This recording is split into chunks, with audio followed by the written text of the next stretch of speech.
Hello everyone, it's Michael from Replica Airguns with another tabletop review video for you. Today we're looking at another pellet rifle. Been doing a few rifle reviews, some BB gun rifles, pellet rifles. I don't have a lot of pistols right now, and there's some guns that I've been wanting to review, some rifles that I just haven't gotten to. So I'll take this opportunity to do that. And today's air rifle is the Umarex NXG APX, and this is a pellet and BB pump or multi-pump air rifle. Now this airgun is available in our Canada Replica Airgun store, and it does come in two versions, the rifle only version and a kit version that comes with safety glasses, pellets, BBs, and targets. Not a lot of targets, but a few to get you started. Now it's not really a replica of any rifle that I know of, and like a lot of these lower cost air rifles, it is mostly plastic with some metal internal and a few external parts.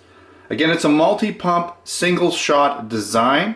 So with pellets, you're going to have to load them one by one. With BBs, there's a little bit of an internal hopper that you can pre-fill, and the BBs will kind of drop into place if you have the gun elevated a certain way, so you don't have to actually place them one at a time. So in a way, it's a repeater when you're using BBs, single shot when you're using pellets. This air rifle shoots .177 caliber pellets. Those could be alloy or lead pellets, and 4.5 millimeter steel BBs. And that BB hopper I was talking about holds 75 rounds, approximately. This air rifle comes in at about 3.4 pounds or 1,540 grams. And yes, that barrel is rifled. It's about 20 inches in length, so that should help with pellet accuracy for sure. Now it does use a bolt action design with an included automatic safety, which is kind of unique in a multi-pump air rifle. This air rifle can shoot up to 490 FPS, at least that's what's claimed. And I will be doing my field test shooting video later this week. I'm going to try to do it back to back, get that pumped out right away. So I'll have both reviews for you, tabletop and field test shooting, as soon as I can. So when I do the actual shooting video, I'll have more information about how powerful it is, how accurate it is, all of those things. Now that 490 FPS may be for BBs. I don't really know, I'm not sure. Now you see on the table we do have this sight here, this optical sight. You have included iron sights as well. I know you can't really see this airgun. This is as maxed out as I can get my tripod, and we can't quite get the whole airgun in, but we will be getting into it a little bit. I'll show you up close a little bit more in a second here. So we do have iron sights and an included kind of low budget optical sight, which is a 4x15 scope. This airgun is made in China, and it does come in the standard rifle box, so I'll show you that along with the manual. I won't be able to show it all at once, so we'll just kind of scan by it. So the NXG, I guess, stands for Next Generation. APX is the name of the airgun. I do like the stock. I'm going to talk about that a little bit. The stock feels really great. The cheek rest design, it's actually pretty nice. So here we are. You can kind of see the gun, right, with the scope if it were mounted. Now, I'm going to talk about that scope. You're going to want to mount it as far back as possible, just the way that the scope, kind of just the sight relief of it. All right, so you can see here's a carbine air rifle, multi-pump, shoots pellets and BBs. Right, a couple little specs here. Steel BBs and pellets, 490 FPS. Let's flip it over quick.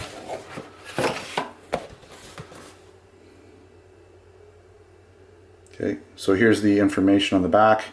20 inches, 3.4 pounds. Safety is automatic. Right, .177 caliber. Overall length is 39 inches. Velocity, well, that's just the other French version, since we're in Canada. Okay, get some focusing happening here. So there's information on the back, right? I'll get more into the scope and stuff, what kind of mounts you're going to need if you want to put a different scope on there down the road, which I kind of recommend. Haven't used it yet. I'm sure it'll work just fine. I just don't really like the low budget sort of cheap look of it. It's kind of the one piece in this air rifle I would replace almost right away would be the scope. Of course, you're going to get your manual, right? And again, you're going to have information on there, right? Pellets, steel BB, synthetic stock, safety, rifled barrel, right? Of course, all your info here. Now it does say, I do want to point out, maximum of 10 pumps. Everybody wants to know, can I overpump these guns? It says that if you do, you could damage your gun, and that's often the case if you overpump a gun. They have what's called an air reservoir with a valve in it, and those air reservoirs are only designed to hold a certain amount of pressure, and the valves are basically designed to hold back a certain amount of pressure. So either the valve or the air reservoir itself can be damaged if you over pump these guns. Am I going to do it for you guys when I do the field test review? Yeah, I'll probably pump it a couple extra times just to see if it actually makes a difference or not, if it's even worth it, right? 490 FPS, I think would be fine if that's what the pellets are traveling at. We'll find out. All right, let's take a look at this optical scope. It's really, like I said, it's low budget. It feels very lightweight, right? It's okay. There's really not much you can do other than, you know, up and down adjustments here, right? You're gonna take these little caps off. It takes a while, right? So you can basically adjust that with either a dime or a screwdriver when you're shooting it. And I will be using this when I test it out just because I might as well. That's what it comes with. You have these little lens caps, right, to protect the lenses.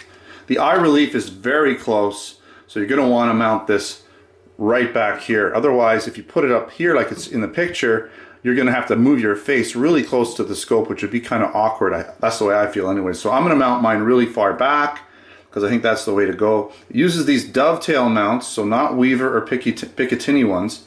So standard dovetail, and I've tried it out. Here's a standard dovetail ring mount. Hopefully we can get in here and see it. But you can see they're about the same, and I have tried it on the actual rail, and it does work. So totally easy to put another scope on here with dovetail ring mounts, no problem. Okay, so enough looking at this little aluminum tube. Hope I didn't damage it when I dropped in there. All right, let's take a look at these sights. So we're on the whole sighting option. This sight can be adjusted up and down. You basically push this up, and you can kind of move the basically the elevation up and down. But there's no windage adjustment. This is just sort of a metal tube. It's not a rifled, like it's not a heavy metal barrel. There's probably an internal steel barrel with this sort of, you know, it's metal, but it's just sort of a wrap, right, that goes around it. Nothing fancy. You do have a nice little red dot sight, and you know, the sights look great. They actually look really good when you hold this gun. You put it to your shoulder.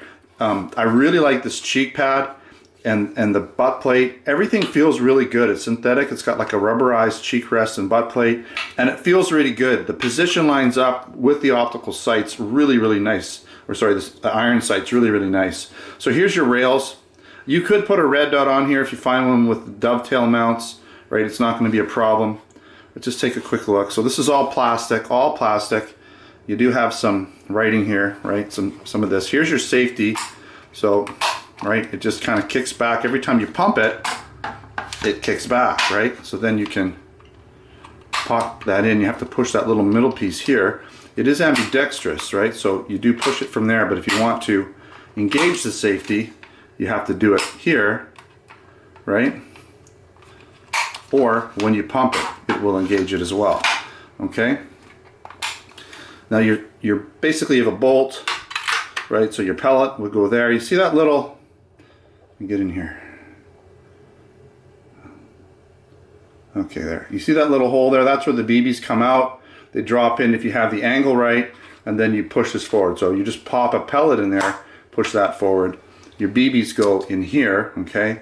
And like I said, they come out that little hole there when you're ready to shoot. So you're gonna wanna angle this back a little bit, but not too much. Okay, I'm gonna fire it. There's no BBs in it, just, right, not very many pumps, so you didn't hear much air release at all. APX there, got some screws there, right? It's not a bad looking gun, you know? It feels pretty solid when I pump it. Pumping action, I mean, this is super easy. 3, 4, 5, 6, 7, 8, 9, 10. I did that, and each pump didn't feel really any different than the other pumps, and you're going to hear that this is going to release it a little bit better.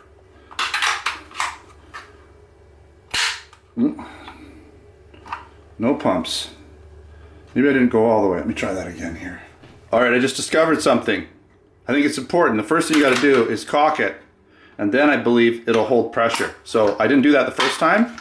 2, 3, 4, 5, 6, 7, 8, 9, 10. Okay, so I didn't do that, and it didn't pressurize the air reservoir. So here you go. That has to be forward. Okay, you hear that? Different scenario. Now, I'm not going to pull this back and show you. You're going to hear the air escaping. Hear that? Hear the air escaping?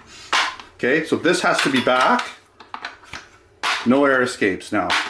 Okay, so that's the difference. You definitely have to have your bolt back to pump this gun up.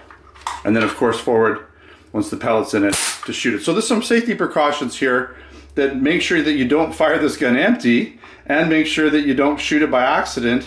All of those things. So with the safety, with the way that the bolt has to come back and forward to shoot it, you're not going to dry fire this gun by accident.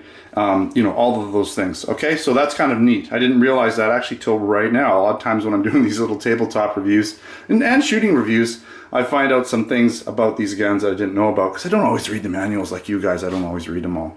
All right, so that's pretty much it for, you know, this little walk around. You know, it's not a fancy gun by any means. It's not an expensive gun. Is it the best made gun in the world? Absolutely not, but it's pretty decent. You know, it feels okay. And it does have quite a few, you know, features actually going for it. All right, let's talk about some of the pros and the cons. There's quite a few pros actually. So it's a low-cost rifle with a lot of features, you know, with the whole multi-pump, shoots pellets, shoots BBs, right? You got that built-in automatic safety. You got a rail on it.